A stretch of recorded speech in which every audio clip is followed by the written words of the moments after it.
नमस्कार दोस्तों, story book 12 में आप सभी का स्वागत है। छोटी सी कहानी पर बहुत प्रेरणादायक है, पूरा जरूर सुनिएगा। जानती हूँ भाभी के स्वाभिमान को ठेस पहुँचाया है, तो शायद मन में पड़ी गांठें पूरी तरह से खुले ना, पर कोशिश तो कर सकती हूँ। आज अचानक यूं ही मुझे अपने मायके वाले शहर जाना हुआ। जब रास्ते में थी तब माँ को फोन लगाया, यह बताने के लिए कि मैं थोड़ी देर बाद आपके पास आ जाऊंगी, पर खुद ही सरप्राइज हो गई जब पता चला कि माँ तो पापा के साथ खुद के मायके गई हुई है, क्योंकि नानी जी की तबीयत तो अचानक से बहुत खराब हो गई है। मेरा मन एकदम से उदास हो गया, लेकिन फिर लगा कि भाई भाभी तो घर पर हैं, कोई बात नहीं, उनसे मिलना हो जाएगा। पर अब सफर में मन नहीं लग रहा था। बार बार रह रह कर यही लग रहा था कि मुझे फोन करके आना चाहिए था, पर फोन भी क्या करती। अगर जरूरी काम नहीं होता तो आती ही नहीं। बुआ सास की तबीयत अचानक से खराब हो गई और मम्मी जी का आना नहीं हुआ, इसलिए मैं और अनुपम दोनों ही उनसे मिलने निकल गए। आखिर बुआ जी भी तो मेरे मायके वाले शहर में ही थी। सोचा था कि बुआ जी से मिलकर कुछ दिन मायके रह आऊंगी, पर अब तो मेरे सोच पर पानी ही फिर गया। खैर, अब तो निकल चुके थे तो पलट कर जाने का सवाल ही नहीं उठता, और अनुपम से कह भी नहीं सकती कि मुझे मायके नहीं जाना। आखिर कहती भी क्या, भाई भाभी ने कभी गलत व्यवहार नहीं किया, पर फिर भी मैं अपने पूर्वाग्रहों से ग्रसित थी। मुझे बहुत अजीब सा लग रहा था। ऐसा महसूस हो रहा था कि मैं बिन बुलाए मेहमान बन गई हूँ, और पूर्वाग्रह से ग्रसित क्यों ना हो। मैंने कौन सा अपनी भाभी से कभी ठीक व्यवहार किया है? हमेशा तो उन्हें अपने से कमतर माना है। इसी उधेड़-बुन में थी कि पता नहीं भाई भाभी क्या सोचेंगे। माँ पापा तो है नहीं, पता नहीं मेरे बारे में ये लोग मेरे साथ कैसा व्यवहार करेंगे, पर अब कुछ नहीं कर सकते थे। आखिर ससुराल में भी तो जोश जोश में कहकर आई थी, औरों की बहुएं भी तो कुछ दिन मायके रुकती हैं, तो मैं भी कुछ दिन मायके रह कर ही आऊंगी। करवाओ अपनी नई बहू से काम। जोश जोश में बोल तो दिया था, पर अब का सोच कर बोला होता, पर करती भी क्या। ससुराल वालों की तो छोटी छोटी बातें भी ताने ही लगती हैं। उन दिन जब सासू माँ ने नई देवरानी के लिए कहा, नई बहू के कामों में बहुत स्फूर्ति है, और भी उसके कई गुण गा रही थी मेरे सामने, पता नहीं क्यों मैं बर्दाश्त ही नहीं कर पाई। मुझे बहुत जलन सी हुई, और जोश जोश में ही मैं कुछ दिन मायके रहने की बात कहकर आ गई। पर इस बार सासू माँ ने ना रोका, क्योंकि अब तो उनके पास काम करने के लिए नई बहू जो आ चुकी थी, तो भला क्यों रोकती, क्यों अब मेरे नखरे उठाती। पर पता नहीं क्यों देवरानी आने के बाद दिल में डर बैठ गया कि अब अपनी जगह संभाल कर रखनी होगी। खैर, पूरे रास्ते यही उधेड़ बुन चलती रही, और चलती ट्रेन में मुझे कब नींद आ गई पता ही नहीं चला। जब नींद खुली तो ट्रेन स्टेशन पर ही पहुंचने वाली थी। ट्रेन रुकते ही हम दोनों ने अपना सामान लिया और ऑटो पकड़कर बुआ जी के घर की तरफ रवाना हो गए। सुबह से शाम तक हम लोग बुआ जी के घर पर ही रहे, और उसके बाद मेरे मायके के रवाना हो गए। वहां पहुंचते तो भाभी और दोनों बच्चे ही थे। भाई काम से बाहर गया हुआ था। भाभी ने हमारा आदर सत्कार किया और चाय नाश्ता पकड़ाकर हमारे पास ही बैठ गई।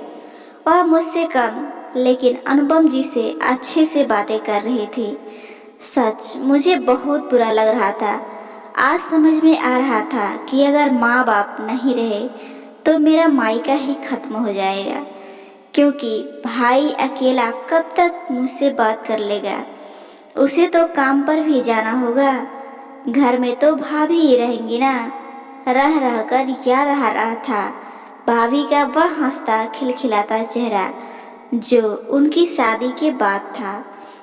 हर बात पे वह मुझे ही सबसे पहले पूछती थी, पर पता नहीं क्यों भाई की शादी होते ही मुझ में ननद वाली टेक क्यों आ गई। हर बात में सीधे मुंह तो मैं उनसे बात ही नहीं करती थी। हर बात में उन्हें रोकना टोकना मेरी आदत सी बन गई थी। धीरे धीरे उन्होंने ही मुझसे दूरी बना ली, पर इस बात का मुझे कुछ खास फर्क नहीं पड़ा, क्योंकि मायके में माँ तो थी ना।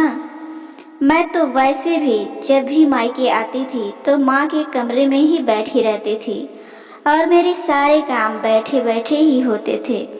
भाभी ही चक्कर घिरने की तरह घूमती रहती थी। माँ कई बार समझाती भी थी, पर नहीं, मैं तो ननद हूँ ना, इस घर की लाडली बेटी। तभी बातों बातों में उन्होंने बताया कि माँ ने फोन करके बता दिया था कि हम लोग आने वाले हैं। यह सुनकर और बुरा लगा। पहले जो भाई स्टेशन हमें खुद लेने आता था, वह भाई आज यह पता होने के बावजूद भी हम आने वाले हैं तो घर पर भी नहीं मिला। दिल में इतनी हलचल मची हुई थी कि बेचारा दिल सकारात्मक तो कुछ सोचने को तैयार ही नहीं हो सकता था कि बड़े भाई को काम होगा, पर नहीं, वह तो हर बात को नकारात्मक ही लिए जा रहा था। दिल इतना हैरान परेशान उदास था कि उसे पास में खेलते छोटे छोटे भतीजे भतीजी में नजर ही नहीं आ रहे थे, जो हर बात में बुआ यह देखो बुआ वह देखो कहकर अपने अपने खिलौने दिखाने में लगे हुए थे। थोड़ी देर बाद भाई भी घर पर आ गया। बातों ही बातों में शायद वह मेरी मनोदशा जान चुका था, पर वह कुछ नहीं कर सकता। उसकी कोई गलती ही नहीं थी। गलती हमेशा मेरी ही तो रही है। उसने शुरू शुरू में खूब समझाया था, पर तब तक मैं यह समझने को तैयार नहीं थी। कई बार तो मैं उससे लड़ पड़ती थी कि भाभी के आने के बाद तो बहुत बदल गया है। जब मैं कुछ नहीं समझना चाहती तो बेचारा भाभी को ही समझा देता था। कई बार तो भाभी ने बिना गलती के भी मुझसे माफ़ी मांगी थी, पर आज मुझे अपनी हर गलती का एहसास हो रहा था कि मैं तो ननद हूँ, इस घर की लाडली बेटी। इसी टेक में मैंने क्या क्या तक नहीं खो दिया, और शायद अगर अभी भी यही सब मेरे दिल में रहा तो बचा कुचा है उसे भी खो दूंगी। मैं इन्हीं ख्यालों में डूबी थी कि इतने में भाभी रसोई में रात के खाने की तैयारी करने चली गई। थोड़ी देर बाद वहीं बैठने के बाद काफ़ी सोच विचार कर मैं भी रसोई की तरफ जाने लगी। मुझे रसोई की तरफ जाता देखकर भाभी ने पूछा, अरे कुछ चाहिए तो बोल दी होती। शायद भाई भी डर रहा होगा कि रसोई में जाकर ये भाभी से किसी बात पर झगड़ ना पड़े।